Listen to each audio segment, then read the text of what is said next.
Just to begin, what first attracted you to the piano as a young lad growing up? Fats Domino's 60th birthday party came on TV. It was Fats Domino, Ray Charles and Jerry Lee Lewis 29 years ago. I know that for sure because he just died, unfortunately, early.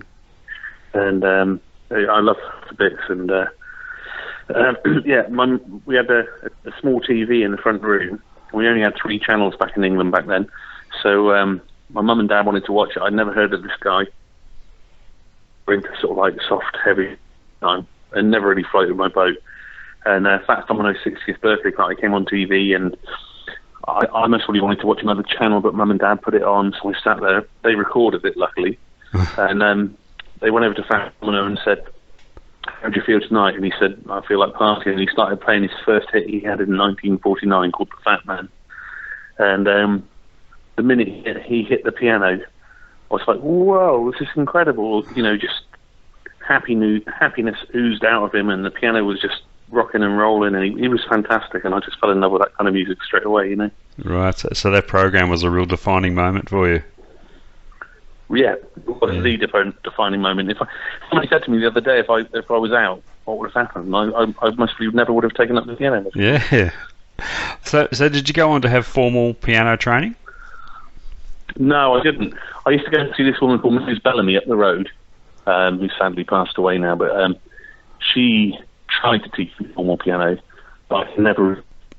Sit upright and sit with your legs together, and posture, and keep your and all that, which is total opposite of everything I've been watching on TV of like Bono and Ray Charles and Jerry Lee Lewis. You know, yeah. They just sort of sat however they wanted playing the piano, so it never quite worked out. Although she did give me a few sort of hints of how to play a bit more subtly than just hitting the hell out of it, you know. So it was very good. So through the years, has the piano always remained a learning experience for you? Are you always finding you're still learning about the instrument? Yeah, all the time. Yeah, sometimes I listen to records and I think they're really simple. And I used to play a lot with a guy called Shakin' Stevens, and he said that's the good records. When you actually listen to them and listen to them and listen to them, you realise there's 10 times more going on than you realise. And you know, you suddenly listen and there'll be sort of like you know, very quiet backing vocals or some, you know, tambourine going on in the background, and you realise that those records that sold millions, they sound simple, but actually there's a hell of a lot going on, and if you want to try and copy them and do them well, it's really hard. And you know, a record like that, Chain Like by Fats Domino, you know, you think it was a really simple record, and you start listening to it and you think, well, actually it's just done so well that it's almost impossible to copy. And so I'm learning all the time by just listening to those records and thinking, oh, that's how it goes. Even though it's only a 3-chord record, it is, the way it's done, it's like a good meal, really. You know, if you've got the right herbs and spices, it's like, you know, bang and mash can be just awful, or it can be amazing, can't it? Yeah, that's a good way of putting it. So if you have a good record by Fats Domino and stuff, you try and sort of get the recipe. How do you look back on that time with Shakin' Stevens now in terms of your development as a musician? I was playing up to like 15. You know, it was. I really enjoyed playing in pubs on real pianos to people standing right, wanted to sing big tune songs or whatever, and that was very good for my development in another way. But with Shaky, we went out and we were playing to like 50,000 people because in England he was the biggest selling singer of the 80s. So I joined him in '92, I think it was, and the first gig was it, and we go out and play, and I mean it was diving in at the deep end, having to learn to play rock and roll, and he was very good. He'd suddenly, you know, they'd record the show and say, right, you were really going for it, but like that's not how the record goes, is it? You've got to learn to play rock and roll cool and relaxed. And it taught me a lesson, you know, like when pressure's on and stuff, you almost sit back even more. Like in a pub, you really go for it, but like in, you know, on a big stage like that, you just got to sit back and just think of how the record would sound. And so that was one good thing. And then also, like, you know, we were playing in these places, all these people together, so lots of musicians, not just famous musicians, but like amazing, like session drummers, like Howard Tibble, who played. He was So yeah, it was invaluable really to join Shakin' Stevens, and very happy time in my life. Now, yours is a style of music that's probably thrives most in a live situations. Recording in the studios, do you strive to keep things as spontaneous as possible to maintain that live feel? Yeah, there's the atmosphere, there's a lighting, there's a visual thing, and it's really hard to get that whole sort of thing over one. You know, it's just coming over speakers. He said, really, you've got to try and capture all that atmosphere, everything, into one microphone. You know, and that's what you're trying to do. So I'm going into record coming up, so it's sort of in my mind at the moment, and I think, well, it's, you know, what I'd really like to capture is the happiness of Fats Domino and Dr. John and Ray Charles, all those people.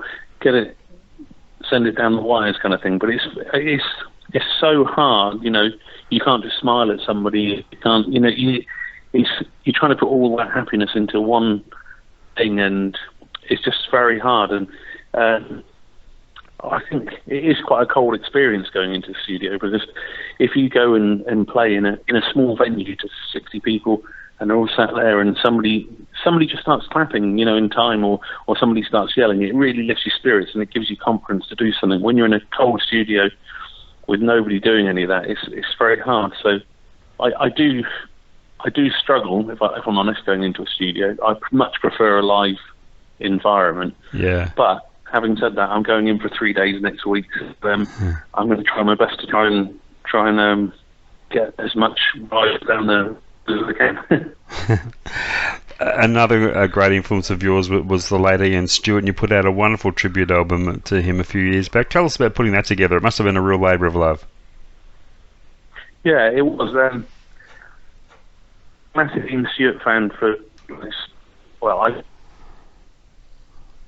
25th wedding anniversary, and that was great. And I heard his band Rocket 88, but I wasn't really into music back then. And me and my brother sat in a car and had a drink while he played, so I missed all that. And when Fats Domino's 60th birthday party came on TV, I started listening to all that stuff, and I started to learn to play piano.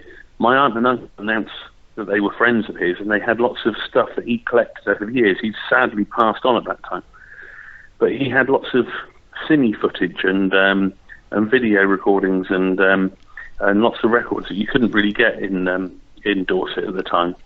You know, we didn't have any YouTube or any internet really, so it was really hard. We were in rural Dorset, so you couldn't get a Amos Milburn record. So my aunts and uncles, and they had just hours and hours and hours of footage of this guy, you know, Ian playing with Rocket 88, and he was playing all these tunes by Cab Calloway or by Amos Milburn or by Pete Johnson. So I learned by copying these videos, and then just learning how to play from his videos. And I could see his hands on the piano really well, so I learned to play by copying him. So if it wasn't for him, I wouldn't be playing really. And years later, I joined his band called Rocket 88, because I'd learned to play by copying him, so they got me to join his band, which was great. And then later on, because of that, I ended up playing with Charlie Watts. And I wanted to make an album for Stu for years, absolutely years and years. And then while we're on tour with Charlie, telling me of how Ian Stewart was fantastic and a great influence to the band, and he got all these stories about him driving the van, and all the Stones would be in the back on, literally sitting on amplifiers on the way to the gig, you know, and he said for a roundabout, he'd fly around the roundabout and then deep in the corner. So while he was telling me all these stories, I said, I really want to make an album for him, Stuart. So I said, yes, please, that'd be fantastic. So that sort of really suddenly said, right, I've got to do this now. And so me and Charlie were booked into a studio, and then Charlie said to me, he said, you've got to phone the Stones office and just let them know that I'm not going to be available this weekend, because he said, so he gave me Sherry's number. So I phoned her up, spoke to her, and she was having lunch with Ronnie Wood. And Ronnie suddenly said to me, he said, what are you doing this weekend then? I said, well, I'm playing with Charlie to do an album for Ian Stewart. And he said, well, if you need some guitar, I'll come along and play guitar. So I was like, okay. So he came along, and then Charlie said to me, what's Ronnie doing here? And I told him the story, and he said, well, if you've got a guitarist, he said, Keith can be really upset. He said, because Keith was really good friends with Ian Stewart. And he said, so you're going to have to ask Keith. So I asked Keith, and he wanted to play on it. And then he said, well, you've got 3 other Stones on there. He said, if you ask Mick Jagger, he's going to be really upset. So it snowballed like that. And then everybody ended up playing on it. It was just an experience in one way. And it took a lot of time and effort. And but I loved every second, because there was nothing better to do an album for your hero, playing with other heroes, raising money for charity, and raising awareness about Ian Stewart, who was just a genius. And part of the reason I wanted to make an album for him, because people would say to me, who are your heroes?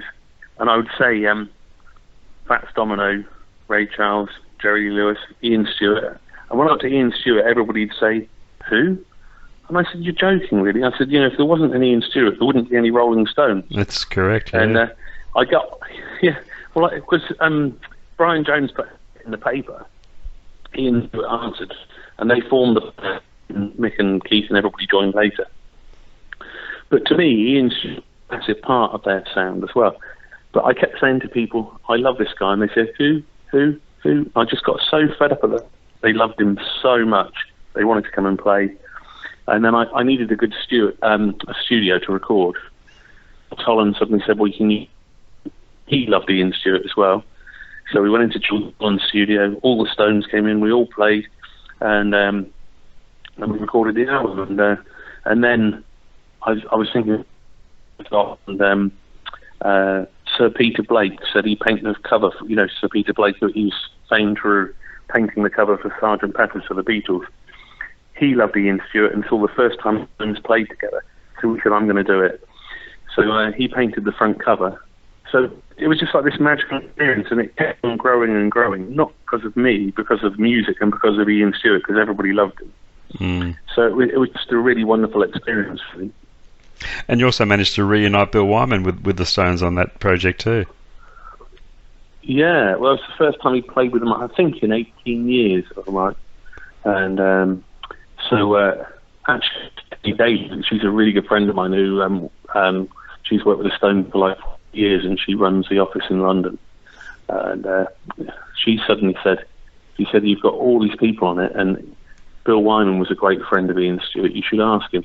So I asked him, I said, would you be prepared to come and play on a track? And he said, yeah, I'll come and do it. Went to this studio up the road, and he came in, and he regaled me with loads of stories of Ian Stewart, 20 years. I mean, they worked together for decades. And so anyway, he came in, and he recorded the first track, and he said, right, next one. I said, oh, okay, next one. And I already done a track to do, but I said, you could do this one. So he played on that one, and then he said, well, I'd really like to play on this Watching the River Flow, and he didn't know all the rest of the Stones on it, he just loved that tune. Oh, yeah. So then I suddenly started thinking, oh, God, you've got to be careful, because I'm not sure contractually what happens if Mick Jagger ends up playing with Bill Wyman and all that. So I phoned up the Rolling Stones office and said, look, I've got this, Bill wants to play on this track, and they said, no problem at all. So that was the first time he played together with them for 18 years. And then they started doing a few more things together.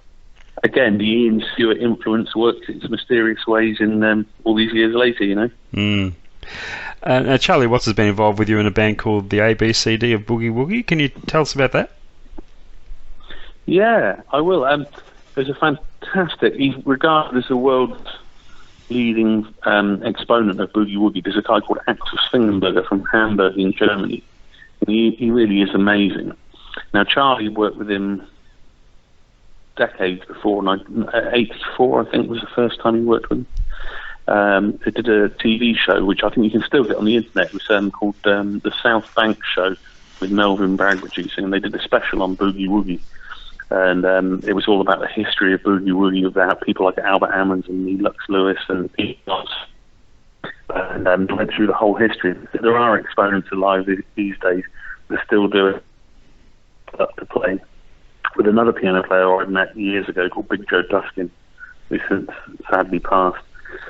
But they ended up doing a special boogie woogie show in London, and they filmed that, and that went out, and it was brilliant. And as a child, so I was only 10 then, I watched that show, and so anyway, years later, I was doing a gig, sounds like I'm name dropping, supporting Jerry Lee Lewis in Vienna, and I knew that Axel spent half his time in Hamburg and in Vienna. Yeah, so I was doing that to support Jerry Lee, and Axel said, "Why don't you come around for some tea and cake and coffee and play a bit of piano?" So we did. And he said, "I don't do many shows in England anymore." And I said, "Well, I've got some out." So I said, "Why don't we do some shows together?" So I booked some shows the first show was in a place called the Tivoli Theatre in Wimbledon. And it's a 500-seater theatre. And I put it on sale, and we'd sold about 60 tickets. This was like a month before. I was thinking, this is not going to be good. We're not going to sell many tickets to this. And I'd done it maybe 8 months before, so maybe it was a bit wishful thinking about playing there too soon. And I thought to myself, what can we do to pep it up a bit? So I wrote to Charlie, and I said to him, look, in a show with Axel, I know you played on the TV show. And I said, Charlie had bought my first CD years ago, because into the Stewart had sent it to the Rolling Stones office, and he bought it, and he sent a note back saying, wanted to thank you in any case. And I said, he must not want to do it, but I never heard anything for about 3 weeks. And I was driving in the car to a gig, and my wife phoned up and said, "Did you?" I said, "I never." Well, Charlie Watson said you want him to do a gig. And I said, "I did." And he said, "Yeah, he wants to do it." So, so I called in, phoned him back, and we booked him. And I was really apprehensive because I didn't know what was going to happen. I'd never played with him before. I just pulled this out of it. And the funny thing was, I phoned the theatre and said, "Charlie's going to do it." They put it on. They said, "Oh, Charlie's going to do it." And we'd sold 60 tickets in a month. Within 30 seconds of them putting the mailing list out, the whole place had been sold out. It was ridiculous. It was just so quick. And anyway, I'd never met this guy, Billy Watts, before. Well, I had met him very briefly before, but he said he'd come and do it. I remember the drum technician came through the door with his drum kit. I thought, oh, he is there, kind of thing. So he came in like or something, and he said, "I hope you're not expecting too much." For about 4 or 5 years, so we might do it in a year or two's time. But the band was just great fun. As I say, it was the A, B, C, and D of Boogie Woogie. So it was Axel Svingerberger as the A, B, Waters, C, Charlie Watts, D, Dave Green. And we just had a wonderful time with that band. It was great. And Charlie's just he's brilliant for that Boogie Woogie stuff. It's not just playing the drums, it's a real passion for him. So when you do play it, it just sounds so authentic and great. It's just a joy to do, Yeah. The list of names you've worked with over the years, it's wonderful. Is there anyone not on that list? Anyone you haven't worked with yet that you still aspire to? Oh, so many. I'd love to work with Taj Mahal. I love him to bits. Yeah. I almost did that once. I thought he was fantastic. I'd love to work with Bruce Springsteen. I'd love to work so many people, really. People that aren't alive. A load list on that list. I'd love to have added. People like Joe Cocker or tons of people. I'd love to work with Little Richard. I'd love to. He's one of the best live gigs I've ever seen. So. Talking about your upcoming tour to Australia, are you bringing a full band with you? No, we can't afford to, sadly. But saying that, we just worked with some amazing musicians out in Australia, absolutely incredible, including just about the best drummer I've ever worked with, a guy called Ash. I think it's Ash Davies from Melbourne. I think. Oh yes, yeah. But I met him last year. He's phenomenal, and everything sounds sometimes better than I'm just a cough and make it sound good. Yeah. So I am bringing a guy called Derek Nash, though. I should mention him because he used to be in my band years ago, and then he joined up with Jules Holland. And Jules said he's about the best saxophone player in England. He's just wonderful. He's won all sorts of awards, and He's really a jazz saxophonist, but he's worked with everyone from Annie Lennox to Paul McCartney to Jules Holland to everyone. He's if you've never seen him, he's like a real tour de force. He gets the party going. He's endless energy. Yeah, I was looking him up the other day. He's got a wonderful resume behind him. Oh, he's fantastic, and he's just yeah, he's incredible. He really is. I've never heard a saxophone player like him, really. Now, your son Tom's become quite a musician of note too, and achieved so much at such a young age. Tell us a bit about him. Well, he's incredible. I'm so proud of him. He just moved to London. He moved at 16 years old.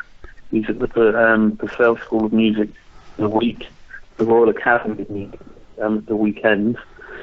But he started Ian Stewart's first band, Rocket 88.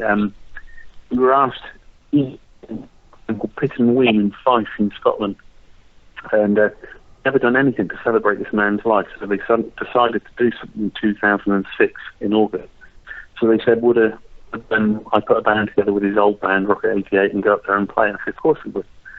So my son came up with me, and we played outside. And Scotland can be really cold. We just turned up in short t-shirts, and he was absolutely didn't know what to do with him. So I zipped him into his suitcase with his head in. And he watched us on it, I think at the time, and he watched the whole thing. And at the end of the show, he said, "Dad, can I play saxophone?" So I said, "I don't know, but I'm going to ask the saxophonist." I spoke to them, and they said, "No, he's too young. Yeah, really." So I thought, he's going to forget about that in 2 years, just to save me £500.